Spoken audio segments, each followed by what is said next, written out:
Bonjour à tous, j'espère que vous allez bien. On se retrouve aujourd'hui avec un nouvel update lecture. C'est un update lecture avec pas mal de livres parce que je me suis rendu compte la dernière fois que je vous avais pas présenté toutes mes lectures et puis j'ai lu pas mal cette semaine, donc je voulais juste commencer par un petit blabla très rapide. En ce moment, voilà, ça c'est pas tout beau, tout joli dans ma vie, donc pour le moment je me réfugie quand même pas mal dans les livres pour essayer d'oublier tout ça et voilà, vivre un peu autre chose. Donc je pense que je me suis remis de ma petite panne de lecture du coup et je vais lire pas mal. J'ai pas acheté tant de livres que ça, je pense que je vais surtout vider ma palle avant Noël. Donc voilà, je vais essayer, si je suis pas trop active sur les réseaux sociaux, c'est parce que voilà, la tête m'en dit pas. Je vais voir peut-être que pendant cette semaine, vu que je ne travaille pas, je vais peut-être me mettre plus dans le blog et dans la chaîne YouTube et faire peut-être plus de vidéos, je sais pas. Ça sera vraiment au fur et à mesure des journées, en fonction de ce qui me donne envie, ce qui me donne pas envie. Donc voilà, si je suis moins active, euh, c'est que j'ai besoin de prendre un peu de temps pour moi et simplement de lire dans mon coin et pas forcément vous présenter tout de suite les livres que j'ai lus. Mais je reviendrai la semaine prochaine ou la semaine d'après avec toutes mes lectures et avec de nouvelles vidéos et de nouveaux articles sur le blog. Voilà, c'en est tout pour le petit blabla. On va commencer tout de suite avec des livres que j'ai lus il y a pas mal de temps. Donc le premier livre c'est Des baisers sous la neige, voilà, j'avais même zappé le titre, de Nora Roberts que j'ai acheté à la fin du mois d'octobre, je crois, et au début du mois de novembre. Donc c'était surtout pour sa couverture, c'était parce que c'était Nora Roberts que j'avais envie de romance. Et voilà, que c'était bien dans le thème de Noël, des fêtes, du froid, etc. Donc voilà, je m'étais plongée dans ce livre qui raconte l'histoire de Samantha qui est partie, parce que sa sœur est malade, donc elle est partie vivre chez sa sœur, oula j'ai la tête qui part en cacahuète, qui est partie vivre chez sa sœur, qui habite dans un ranch au Texas, je crois que c'est le Texas, perdu au milieu de nulle part. Et voilà, elle n'a jamais vraiment été amoureuse, n'a jamais vraiment été en couple, donc voilà, un peu voilà, le cliché un peu dans les romances, mais elle va tomber sur le voisin donc du ranch d'à côté qui est un homme bien fortuné, très sexy aussi, qui ne s'attache à aucune de ses conquêtes et qui s'appelle Jake, voilà. Et au début ça va être un peu le... Il va y avoir des étincelles entre eux parce qu'ils vont pas forcément s'entendre, surtout côté Samantha. Mais bah voilà, au fur et à mesure il va se passer des choses et blabla comme des romances. Donc voilà, j'ai bien apprécié cette petite romance. Sauf que je m'attendais à ce que ce soit le livre entier qui soit la romance, alors qu'en fait celui-ci s'arrête.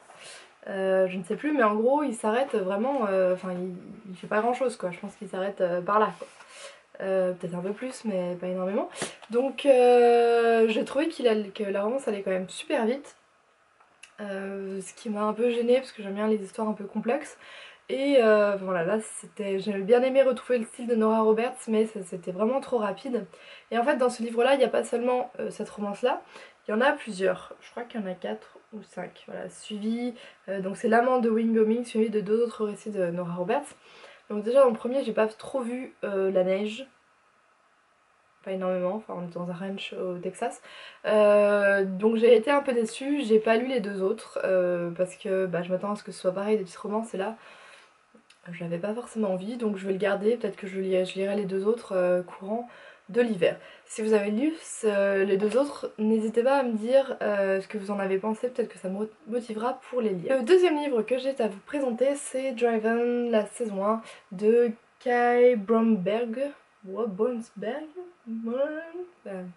J'ai un prononcé pourri, donc de chez Hugo Roman. Donc là c'est une romance, hein, new adulte, un peu on va dire érotique, qui est plus noire, on voit sur la couverture, enfin noir. Les personnages ont un lourd passé, je vous en avais parlé dans mon book haul, j'en avais en fait longuement parlé, donc je vais aller assez vite dans cette update lecture. Donc là c'est l'histoire de... j'ai oublié le nom du personnage. Là là, c'est pas bien, c'est pas bien. Je me rappelle plus du nom, il est même pas dans la... Donc voilà, de Riley qui qui se remet à peine de ce qui s'est passé en fait il y a quelques années dans son passé, qui est plutôt solitaire et qui se dédie à 100% dans l'association pour laquelle elle travaille qui aide les enfants orphelins. Et elle va rencontrer Colton qui est voilà, l'homme beau, sexy, mais très arrogant et qui a un très fort caractère. Ils vont un peu se tomber dessus et en fait il va réveiller en elle des sentiments, des désirs qu'elle avait cru oublier. Sauf que bah, elle veut pas s'y laisser aller, surtout voilà, Colton est quand même super arrogant, il a toutes les filles à ses pieds, elle veut pas faire partie de, voilà, de cette colonie de filles. Mais voilà, le jeune homme, pas le jeune homme, plutôt l'homme, va tout faire en fait pour essayer de lui mettre le grappin dessus. Et bah, au fur et à mesure, il va se passer des choses. Sauf que lui aussi, il porte un lourd passé. Et voilà, on ne sait pas trop si les deux vont arriver à surmonter tout ce qui leur est arrivé ensemble ou au contraire est-ce que ça va les éloigner. Donc tout ça c'est dans ce livre. Le tome 2 est déjà sorti, le tome 3 va pas tarder à sortir si je me souviens bien, ou le tome 2 vient de sortir, donc le tome 3 peut-être que dans quelques mois, mais je pense que c'est souvent chez Hugo Robert, Hugo Roman, ils sortent les suites de saga assez rapidement. Donc ce tome là j'ai ressorti avec un avis assez mitigé parce que j'ai trouvé le langage des personnages très cru, le langage des scènes érotiques assez cru aussi et c'est ça qui m'a un peu bloquée. Du coup j'ai eu du mal à vraiment m'identifier aux personnages, à vraiment les aimer et voilà, en plus j'ai trouvé qu'il y avait du coup énormément de clichés quand même de romance. J'ai retrouvé énormément de... Enfin il y a des choses qui étaient quand même super prévisibles, surtout la fin. Et du coup, voilà, je l'ai lu il y a plusieurs fois où j'ai eu envie de m'arrêter parce que c'est quand même une petite brique, mais j'ai lu jusqu'à la fin et pour le moment je ne pense pas que je lirai la suite. Le seul livre en VO de ce mois, pas de ce mois, de ces 2 semaines, c'est November 9 de Colin Hoover qui était sorti au début du mois de novembre. Donc moi j'ai la version anglaise, si je me souviens bien, et pas l'américaine qui est avec un gros 9 jaune. Donc là, c'est l'histoire de Fallen qui, elle aussi, a un passé assez compliqué. Qui, voilà, une histoire avec le 9 novembre. Et on va commencer donc le roman un 9 novembre, elle est avec son père et là elle va tomber sur enfin voilà, elle va tomber sur Ben qui est un jeune auteur encore dans les études et il va avoir tout de suite une connexion entre les deux, sauf que Fallen va partir pour New York. Non, ouais, va partir pour New York, c'est ça. Le jour même. Et donc voilà, ils ont qu'une journée à se consacrer. Vu qu'il y a une connexion entre eux, ils vont la passer ensemble. Sauf qu'après, ils vont se dire, on n'a plus aucune communication pendant 1 an et on se revoit l'année prochaine le 9 novembre. Et donc c'est comme ça qu'on va les suivre un peu tous les 9 novembre. On va pas nous non plus savoir ce qui se passe entre les deux. Et c'est ça que j'ai bien aimé, c'est qu'en fait les personnages grandissent, mais on sait pas toujours ce qui leur est arrivé. En plus on alterne de point de vue entre Ben et Fallen, donc on sait pas forcément tout. On ne sait pas si l'autre va venir le 9 novembre prochain ou non. Enfin voilà, on découvre au fur et à mesure, on est un peu comme eux en fait, on est un peu comme la troisième roue du carrosse à chaque fois. On découvre en même temps qu'eux ce que l'autre a vécu. Et bon, voilà, j'ai trouvé ça quand même assez poignant. Et j'ai beaucoup aimé voilà, la façon dont Colin Hoover a travaillé ce récit-là, avec voilà, ses rencontres toutes les années. Et voilà, ça m'a vraiment Enfin, je suis vraiment tombée amoureuse de ce principe-là et du coup de l'amour entre les deux personnages qui va grandir au fur et à mesure. Mais comme c'est du Colin Hoover, vous pouvez vous en douter qu'il y a un twist, surtout vers la fin, qui est assez... Voilà, assez compliqué je trouve émotionnellement quand même, il est assez lourd et en même temps il nous permet de comprendre plus les deux personnages et comment ils en sont arrivés là et je trouve qu'il conclut bien en fait ce livre.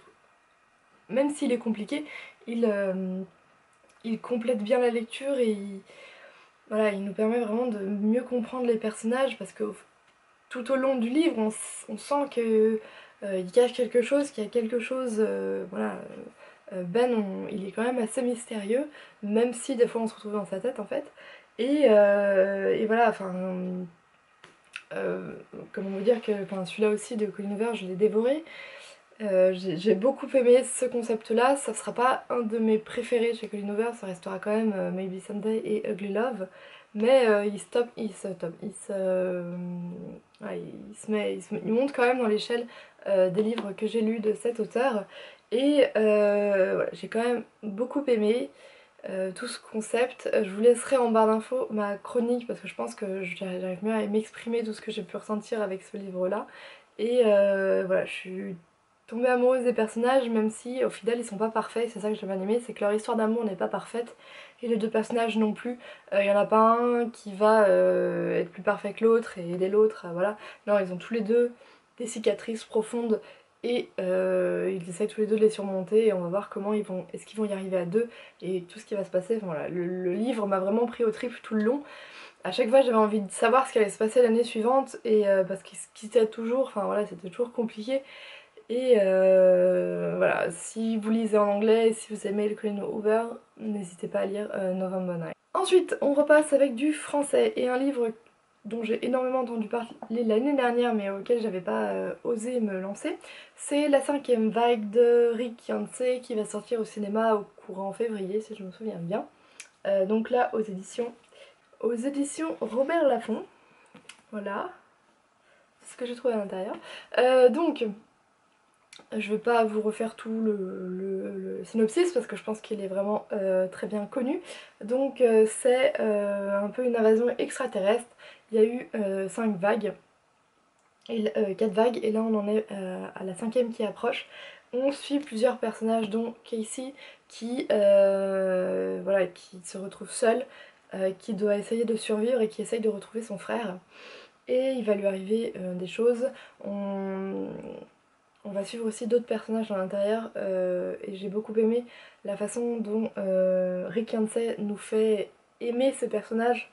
Il y en a certains au départ j'avais eu du mal avec eux et en fait au fur et à mesure je me suis attachée à vraiment tous les personnages qu'on peut suivre. Ils nous apportent chacun un point de vue différent de l'histoire. Enfin, dès les premières pages de ce livre là on est plongé un peu dans l'angoisse parce que ça reste un peu du post-apocalyptique on va dire. Ou au moins période apocalyptique, et les personnages doivent sans cesse faire attention à ce qu'ils font, à où ils vont, à qui ils font confiance, et donc le lecteur aussi au final il est plongé dans cette angoisse là, dans ce stress, voilà, ça m'a vraiment plongé dans ce livre là, j'ai beaucoup aimé dès le début être ouais, dans cette situation là, être dans ce stress là avec les personnages. Et, et même le fait que, enfin si on peut le voir là, je sais pas si on peut bien le voir, il y a des pages noires en fait, c'est quand on change de gros chapitre et donc qu'on change de point de vue de personnage. Et ils sont pas tous égaux et c'est ça que j'ai bien aimé, c'est que des fois on va suivre pendant longtemps un personnage, puis un petit instant quelqu'un d'autre qui va nous donner peut-être quelques billes en plus et puis après on repasse à un autre long moment avec un autre ou plein de petits. Voilà, ça donne un rythme en fait à l'histoire parce que on est plongé tout de suite dedans. Ensuite on a quelques flashbacks qui nous permettent de comprendre un petit peu ce qui s'est passé et comment les personnages se sont retrouvés dans ces situations là, pourquoi ils sont devenus ce qu'ils sont aujourd'hui. Et, et en même temps on n'a pas toutes les réponses. On ne sait pas exactement pourquoi il y a eu cette invasion extraterrestre, qu'est-ce qui va se passer, qui sont tel ou tel personnage, est-ce qu'on peut leur faire confiance ou non. On n'a pas toutes les billes et en même temps le fait qu'on suive plusieurs personnages dont Cassie, Ben, enfin Zombie, on a un point de vue différent, on a un petit peu plus de billes, un peu plus que eux-mêmes, que Cassie ou Ben, pour comprendre un petit peu ce qui se passe et voilà, j'ai bien aimé. Et puis on a Evan quoi, voilà, Evan le mystérieux et en même temps tellement attachant et tellement touchant. Et cette fin voilà, qui laisse une grande porte ouverte et franchement celui-ci je l'ai emprunté à ma belle-mère et j'ai tout de suite allé lui prendre le tome 2 parce que même si j'ai entendu des critiques qui n'étaient pas forcément très élogieuses quand elles sont sorties, je crois qu'il est sorti courant de l'année, j'ai quand même envie de lire la suite et de savoir ce qui va se passer, ce qui s'est passé et tout ça. Enfin, un dernier tome qui là aussi m'a plongé complètement dans son univers et que j'ai lu très rapidement, c'est Phobos, le tome 2 de Victor Dixon. Donc celui-ci aussi, il fait beaucoup parler de lui sur la blogosphère et la booktubosphère Donc rapidement, c'est l'histoire de 6 filles, 6 garçons qui sont envoyés dans un voyage sur la planète Mars et qui doivent, lors de speed dating, essayer de trouver un peu leur âme sœur pour aller repeupler la planète. Sauf que là aussi il va se passer des choses assez inattendues et donc la fin du premier nous laissait un peu voilà, scotché, on attendait quelque chose, on attendait une décision et on ne l'avait pas. Ce tome 2 nous libère voilà, de cette décision et enfin, voilà, je remercie vraiment les éditions Robert Laffont et l'auteur pour avoir sorti rapidement ce tome 2 à la suite du premier, parce qu'il y a eu au final que quelques mois qui se sont séparés. Et puis surtout vivement le tome 3 parce que là la fin c'est pareil, elle est juste horrible, on nous laisse voilà, vraiment sur, voilà, vous pouvez comprendre je pense. Alors je veux pas vous spoiler sur celui-là si vous n'avez pas lu le premier tome, mais qu'est-ce que je pourrais vous dire? J'ai énormément aimé retrouver les personnages, l'ensemble des personnages, et surtout en apprendre plus sur les garçons parce que on est surtout du point de vue des filles avec Léonore dans le premier tome, et là, comme ils atterrissent sur la planète Mars, ils vont plus tous se côtoyer, donc on en apprend un peu plus sur la personnalité de tout le monde. On a toujours un enchaînement de points de vue entre le moment où on a du point de vue Léonore, le moment où on regarde la chaîne Genesis, ou qu'on ait de point de vue d'autres personnages qui sont sur Terre. Et donc on a des billes un peu de partout, on en sait plus que chacun des personnages eux-mêmes. Et voilà, j'ai trouvé ça bien, au final on est un peu le narrateur omniscient, on en sait un peu plus tout en ne sachant pas tout. Mais en tout cas plus que les personnages, et ça nous permet d'appréhender vis-à-vis des personnages, surtout ceux qui sont sur Mars, se dire mince, qu'est-ce qui va leur arriver, parce que je sais ce qui se passe sur Terre et ce qui est machin, et voilà, quand est-ce que ça va arriver, comment ils vont le prendre, etc. Et voilà, ça nous laisse un peu plus, je trouve, au niveau suspense, et ça nous donne l'envie toujours de lire la suite et de savoir comment ça va se passer. J'ai trouvé, je pense qu'il est un peu plus gros que le premier, mais voilà, j'ai bien aimé tous les rebondissements qu'il peut y avoir. Je trouve qu'il y a toujours un rythme important comme dans le premier tome. Il n'y a pas un moment où on s'ennuie vraiment, il y a toujours quelque chose qui se passe, quelque chose sur lequel on peut s'inquiéter, voilà, toujours ce genre de choses. Et puis j'ai bien aimé découvrir les personnages, et en particulier un dont je ne vais pas vous dire le nom, mais voilà. Et puis bah, cette fin qui juste nous laisse on attend, on veut savoir ce qui va se passer, on veut là aussi, enfin l'attente pour le troisième tome va être juste horrible. Je vous le conseille franchement, si vous avez lu le premier, lisez le deuxième, il est aussi bon que le premier. Si vous n'avez pas lu le premier tome, franchement foncez, c'est en plus un auteur français, c'est juste, enfin là je trouve que c'est bien écrit. On reste dans quelque chose de futuriste et en même temps de réel. On a voilà je trouve une télé-réalité qui s'ancre vraiment dans le présent, dans ce qu'on peut vivre aujourd'hui, ce qu'on peut voir à la télé. Et voilà, j'ai beaucoup aimé tout. En plus on a des schémas explicatifs tout au long, donc on n'est vraiment pas perdu, il n'y a rien de super compliqué, de langage trop compliqué, donc voilà, je trouve que le livre est très très bien fait. Et à lire absolument. Ça en était tout pour cette update lecture, j'espère qu'il vous aura plu. N'hésitez pas à me dire si vous aussi vous avez lu ces livres là ou ce que vous en avez pensé, s'il y en a que vous me conseillez vis-à-vis des lectures que j'ai pu faire. Je serais ravie d'en discuter avec vous. Je vous souhaite une bonne semaine, de bonnes lectures et à très bientôt.